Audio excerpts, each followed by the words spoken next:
Hello and welcome to PH Chemistry. Today's explainer is addition polymerization, small monomers joining into long polymer chains.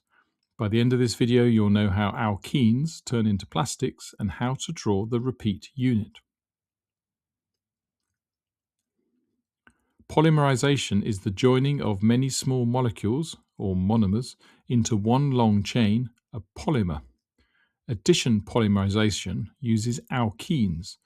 The carbon-carbon double bond opens up, letting each monomer bond to two neighbours. No atoms are added or removed. The empirical formula of the monomer matches that of the monomer.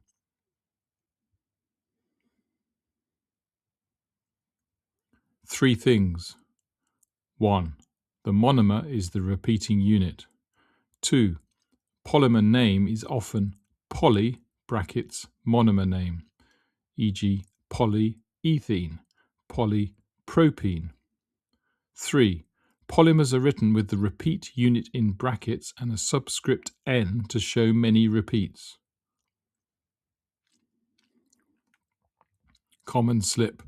Leaving the double bond in the polymer. The carbon-carbon double bond opens up. In the polymer, it's a single bond.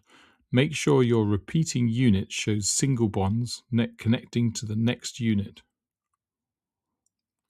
Quick example.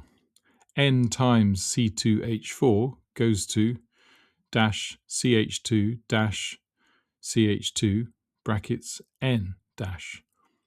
Ethene becomes polyethene and it's used in plastic bags, bottles, pipes. Same atoms, same ratio, vastly different properties. That's addition polymerization at scale. Right, if any of this is going to stick beyond this video, drop into phmaths.com. You'll find a free 4-week GCSE higher revision planner ready to download, plus the mastery workbooks across maths, physics, biology and chemistry.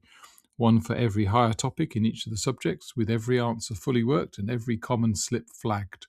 Simple explanations, serious results. See you next week.